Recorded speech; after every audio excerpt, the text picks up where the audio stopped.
So thank you, Daiki-san, for the introduction. Thank you, Neogen Japan, for having me here.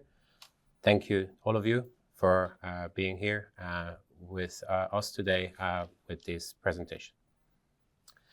Today's topic is dietary fiber, and more in particular, analytical methods and how they have changed from the beginning up to today. The topic of dietary fiber is quite complex, and Megazyme, which is now part of Neogen, has been involved throughout decades to develop analytical methodologies for measuring fiber, dietary fiber, and dietary fiber components. Over the years, Megazyme has developed many methods that have been approved by AOAC and other standard development organizations, and that have also been validated by Codex Alimentarius as type 1, type 2, or type 3 methods. Some examples are in the timelines with method for cereal beta-glucan analysis, fructans, resistant starch, and dietary fiber as according to the Codex definition. Today, we will focus primarily on the newest method for dietary fiber analysis, which are AOAC 2017.16 and AOAC 2022.01. So,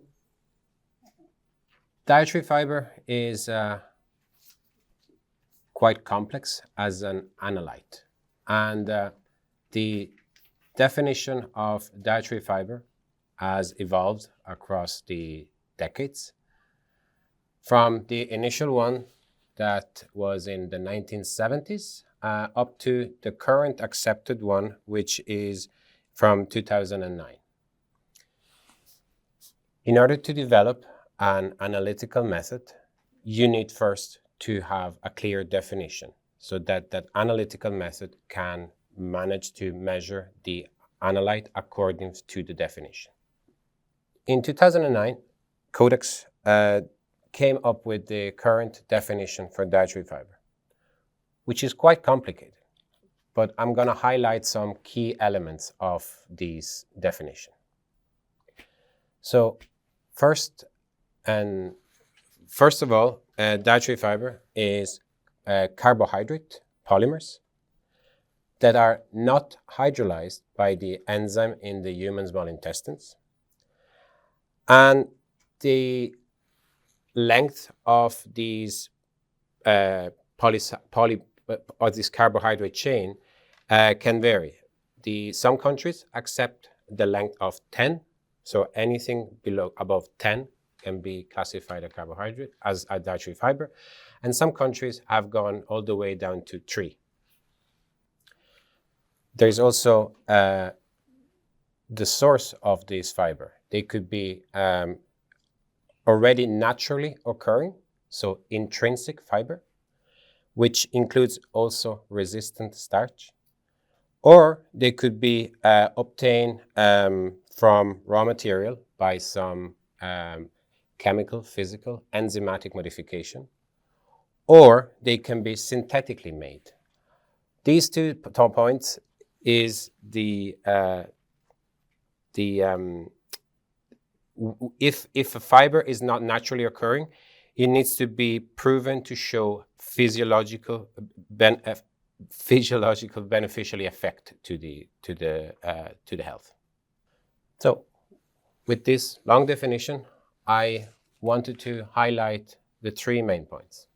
One is that they are carbohydrates not hydrolyzed by the endogenous enzymes that can have 10 or more monomeric units, so 10 or more sugar in length, some countries even up to 3, and that it also includes resistant starch. I'm going to focus on these 3 aspects. And when Megazyme decided to come up with an analytical method that would match all of these 3, they took the existing methods that were available at the time and have basically created a new method that would cover for all of these three aspects.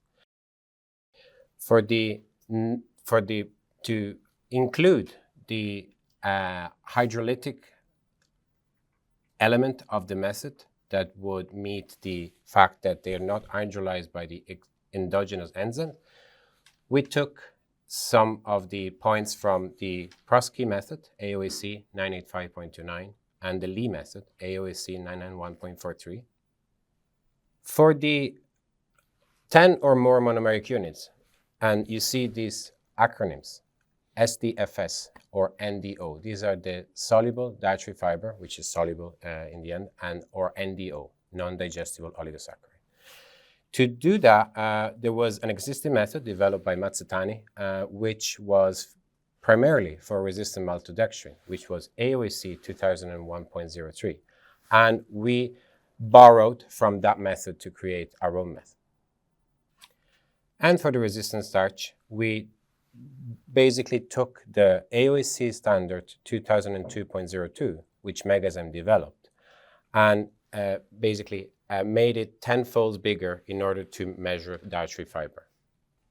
So the method that came from those three elements is this one highlighted in the table. This is method AOAC 2017.16.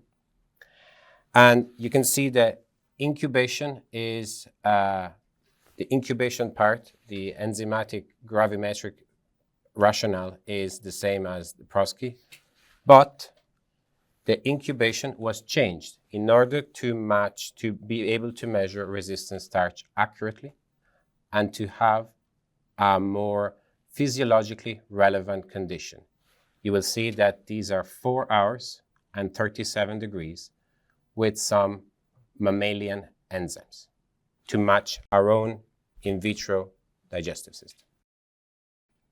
Lastly, the HPLC test to measure non-digestible oligosaccharide, mirroring Mazzettani method.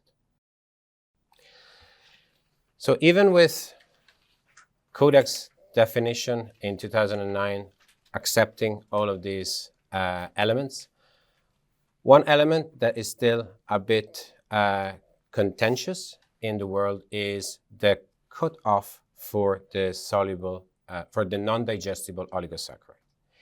In some regions and country, the accepted threshold is 3, so 3 sugars in length. In some other countries is 10, as per the Codex. And Codex allows each country to decide on this. And this is important primarily for food manufacturers. They need to export their food or manufacture food in different countries. It is also important to say that no existing method can do a DP10, so 10 sugar in length cut-off point. So for those countries, the primary method used is Prosky or Lee, even though they are not really selective for DP10. You're probably familiar with dietary fiber, and I really wanted to highlight the main procedure of the methods. This applies to all of the official method for dietary fiber, and the principle is of enzymatic gravimetric. You take a food sample, you defat it to remove the lipids, and then you use these 3 enzymes to remove the starch and the protein.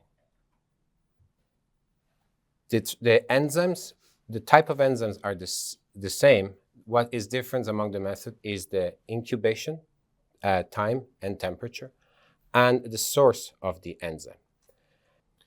What is also very important is that these 3 enzymes must be extremely pure because they are only to be removing starch and protein. So any residual impurity that would remove fiber can result in an underestimation at the end. Once the sample has been hydrolyzed, it is then precipitated, and then it's either analyzed by weight only or by weight and HPLC. And when the protein and ash are removed, you obtain the dietary fiber value. So, as you can see, there is many methods available. All of them are accepted by, being officially validated by AOAC, accepted by Codex as type 1 standard. And it is important to understand that all of these methods can be used, but depending on the sample you analyzed, the use of one or another method can produce a different dietary fiber result. Some methods allow to measure fiber as a total value. Some methods allow you to measure fiber as soluble and insoluble separately. You can see the top methods here. These are Brodsky, Lee, and Mazzetani. From the year, you can understand that they were developed before the Codex definition in 2009. These four methods, after the Codex definition, were developed, validated, and brought towards Codex by Megazyme, now part of Neogen. You can also see that every method has got some problems. There are some problems with underestimation and overestimation. And that is due primarily to the fact of the incubation condition and the presence or absence of HPLC analysis. In the next slides, we will focus more on the differences between these two methods, 2019, 2011, versus these newer methods, 2017 and 2022. If we want to have a visual representation of that table, you can see that the Brodsky and Lee method are okay depending on the sample. If your sample contains primarily these components, then all of them will be measured by these methods. But if you have other components like non-digestible oligosaccharides, you could be only partially measuring it or completely non-measure them, which is why there might be some underestimation depending on the sample type.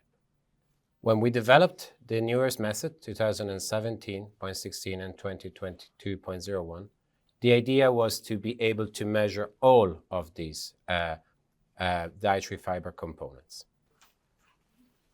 In more technical details, these are the Brodsky method and Lee method. You can see the incubation. They have incubation at 98 to 100 degrees and the use of microbial enzymes. This is far from our physiological conditions. And because of these incubation conditions, you have some problem with resistant starch underestimation. Because at these temperatures, some of the resistant starch will be removed. Also, you're missing an HPLC. Therefore, you're not able to measure the non-digestible oligosaccharide. This is method 2011.25. I skipped one slide, but I'm coming back then. This is method 2011.25 on the left, and this is method 2022.01.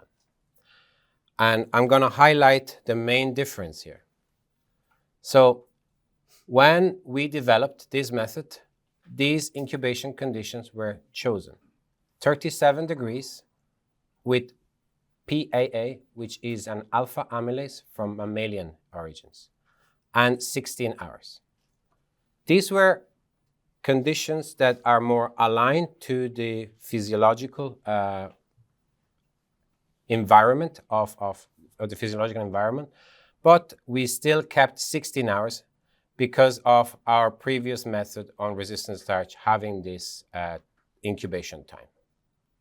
Over the year, we became aware that this method also had some problems. And therefore, we developed a newer method, which was also AOAC validated and which is going to also be a type 1 method. And the main difference here is the time of the incubation, which is 4 hours.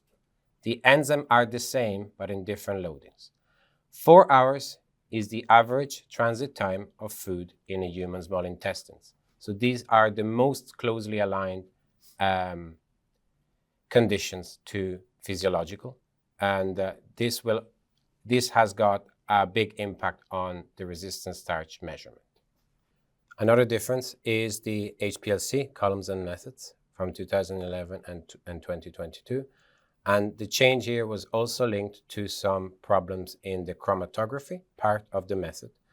The conditions that are in 2022.01 are the same as AOAC 2001.03, which is the Matsutani method. This is a table highlighting the problems that we've encountered with 2011.25 and the solutions that we provided with AOAC 2022.01. One is the time, physiological condition in the new method, non-physiological due to the incubation times. Resistant starch, in these extended incubation, some of the resistant starch, type 2 and type 4, were underestimated. And in here they are accurately measured. And also resistance maltodextrin. Over the 16 hours, we became aware that there was an overestimation. Some of fiber was being created as an artifact, and this is no longer the case in the 2022.01. So these are the two methods, 2017.16 and 2022.01. The main difference is that 2017.16 is used to get for a total dietary fiber measurement, whereas 2022.01 can give you a soluble and insoluble fiber values separately. We are aware that it is quite complex, the selection of a method. So what we try to do, as in the best interest of the food manufacturer that are asking for some advice, we try to provide some guidelines that can help select the best or the most appropriate method depending on the type of matrix. In the case of this is the guidelines that we have we provide. It's a simplified guidelines.